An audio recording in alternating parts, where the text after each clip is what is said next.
Hello everyone and welcome to Life, Love, and Gardening. As you can see here, I have my hydroponic system that I've used for maybe the past 2 or so years. So I'm not quite sure what I'm going to plant. If you look back in one of my earlier videos, you see that I probably have a couple of hundred packs of seeds. So I'm not really sure what I'm going to plant here. And I have a couple just laid out here on this table. But I know for sure that I'm not doing any carrots in here. But in this bag, there might be other things. But I think it's mostly carrots in here. I try to break up my seeds in groups. These are onions. I will not today. I won't be trying to put any onions in my hydroponic system today. But I do have lots of things down here. So I have some kale, lots of kale down here. I'm just going to kind of pan through them a little bit with you guys.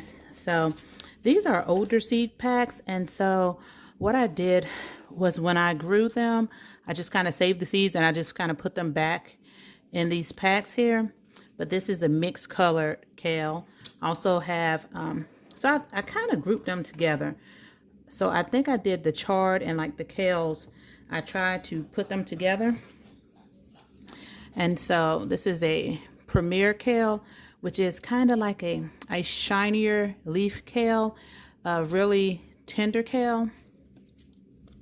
And then Swiss chard, the perpetual. I may do this one. I may do that one. And then I have the red Russian kale. I think I'm definitely going to do that one. Baris. This is a pretty good kale as well.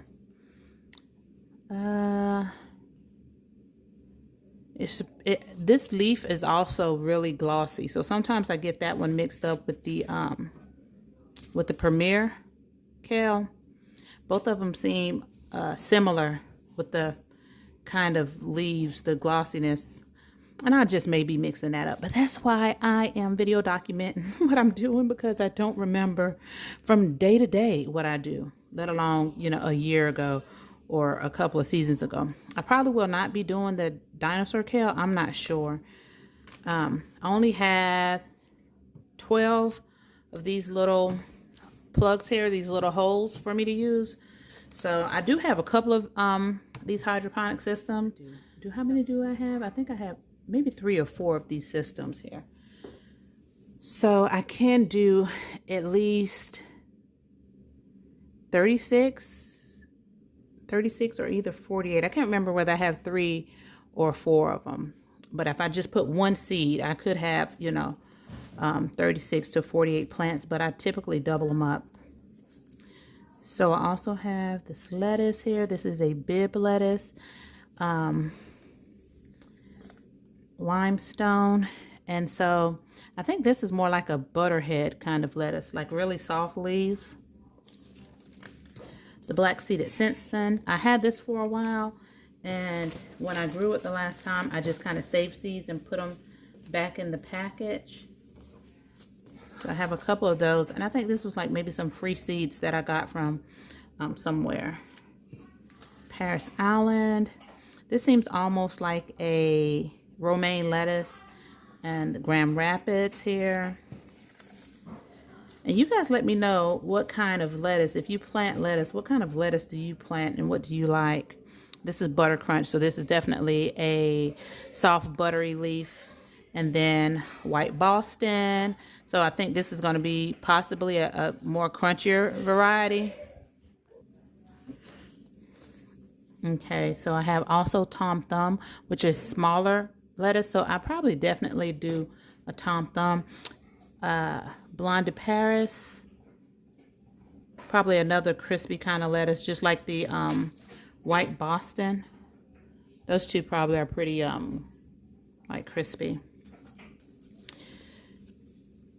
And then the Cimarron, I remember this has like a red kind of tint to it. Little Gem, And then the Cost type romaine lettuce, little gem. So okay, so 2 little gem. Okay. And then another butterhead bronze mignonette. This is from Botanical Interest Red Cells. This, it shows you that it has the red. So like I said, I have so many lettuce, Sylvestra, and another butter crunch. Okay.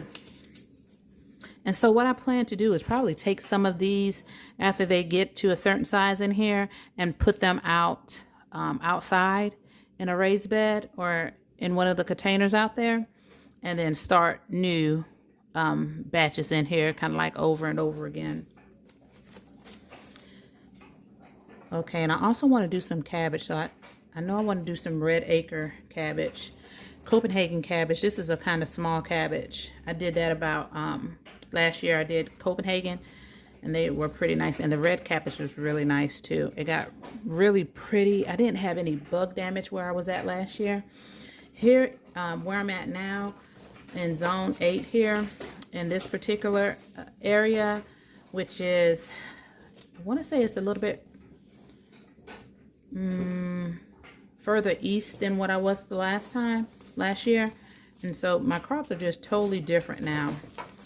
But I also have Charleston, Wakefield, and I feel like I have some, okay, Katrina, another red acre. So I'm gonna do probably Katrina as well.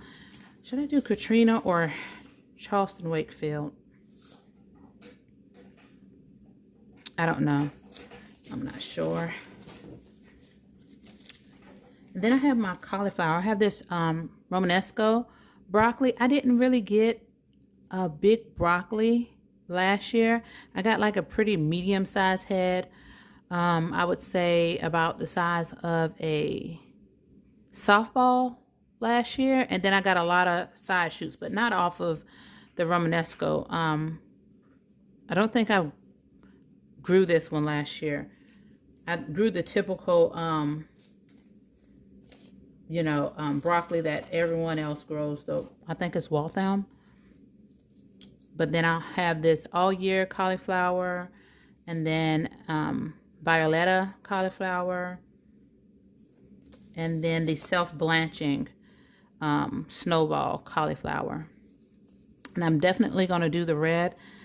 Last year, it turned not as deep of a color as this one here, but more like a like splotchy kind of cauliflower. And that could be, because of my nutrition, the poor, nutrition, not feeding it or not having it in the right area, because I did my raised bed garden in a pretty shady area. And so when I moved into the property, I think it was fall. It was about maybe fall time. Yes. Actually it was winter. And so the trees didn't really have any leaves on them. And so I didn't even think about, it's fall. I just, it's fall, and these trees, they don't have leaves on them, but come springtime, it's going to, leaf out, of course. And so I just like, this is a perfect place over here. It's, back off in the corner, away from everyone else and everything else, and, out of play areas and, congregating areas, barbecue areas. So I put it there, and then it was really shaded area, but my garden was still really, really beautiful. And I got a lot more harvest out of my garden last year than I did this year, which was in full sun. Now last year it was kind of like dappled sun. Okay. So this is more like a little chit-chat video, I guess. Red sorrel. This is like a really lemony tasting kind of plant. So the leaves are kind of like a lettuce leaf, small like a lettuce leaf, but it has a slight like tangy lemony taste to it. So in a salad, it's quite different. It's not bad. It's good. But I couldn't just eat a whole bowl of sorrel. Okay, and then I have my collards. Tried and True, Morris Heading. And then the Champion collard I have here. Probably do both of those. Put my all year one up here as well. I don't know about the other one. So I'll probably go back through here and change them up over time. Then of course I'm going to do my spinach. And I get that I am kind of behind. But I keep saying I'm going to do it, I'm going to do it. And I get so busy. Oh, there's my broccoli. There's my broccoli. It's all mixed up here. But I get so busy and so behind. And I really don't want to do a whole lot without documenting it. So I just put it off. And I put it off and I put it off. Oh, I'm definitely going to do some bok choy. I'll get back to the collard greens in a few. But I'm definitely going to do some bok choy. I think I have a bok choy. Here we go. I'm sorry, guys. I'm going to do this little tiny one. It's so cute. Look how little it is. I'm going to do this one. And here's my tatsoi I'm going to do right here. I'm going to let you look at that in case it's something that you may want to do here. And that's a mustard green kind of variety. And then this is lakeside spinach. And it's supposed to be a lot easier to grow. And it is easier to grow. I grew this spinach and I grew another spinach. And it is easier to grow than the typical Bloomsdale spinach.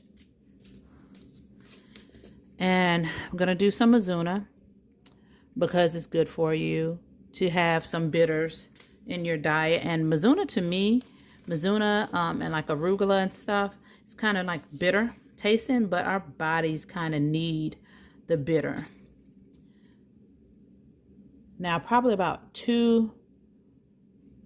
maybe 2 to 5 years ago, maybe more, like my first year growing this was probably about 10 years ago. And it was the biggest and prettiest like thing in the garden with so much color. But it is kind of spicy. It's like a spicy mustard green. And I didn't have like any pests at all bothering this. And sometimes you see this in at businesses in the, you know, how they have their little like flower garden area, like at the beginning of most like subdivisions and things like that. They have like, this is typically one of the ornamentals that they have in there because nothing really bothers it too much. At least not 8 years ago in the location I was in. Nothing bothered it. And this is tender green, and it is tender. It is tender.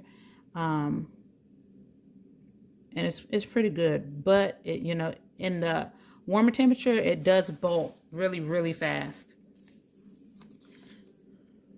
Okay, salad bowl.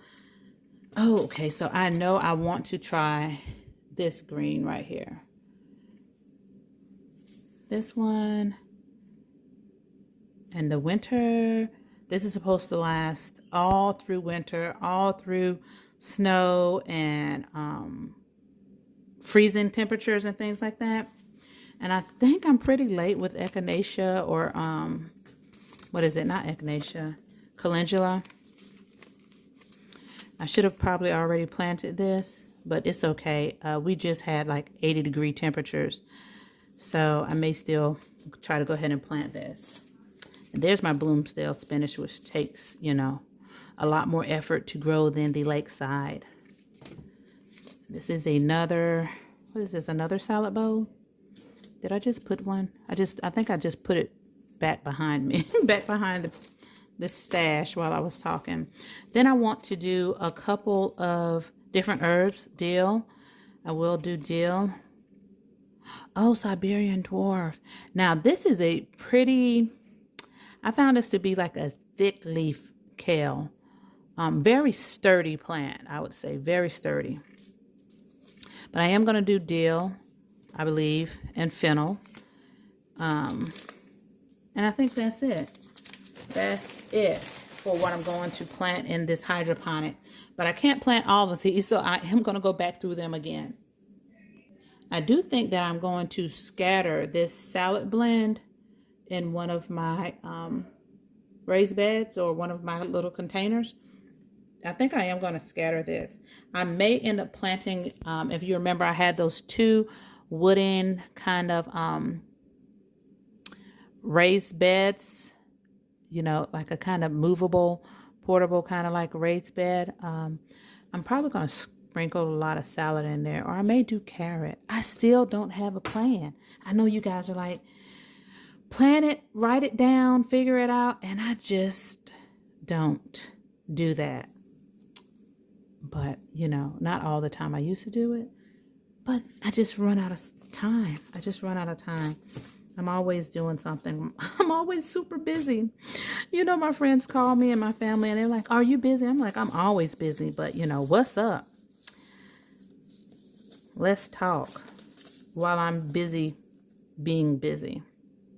Oh, and I want to plant this kale trichonda. It's like a tree collard almost, but the kale variety. So like a kind of cabbagey kale flavor, which, you know, they're all pretty much derived from the same plant, you know. It's from the same kind of plant, just different genes or whatever taken out and, you know, magnified and then called something else. So, but this is more, if you ever heard of tree collards, this is the kale variety of like a tree collard.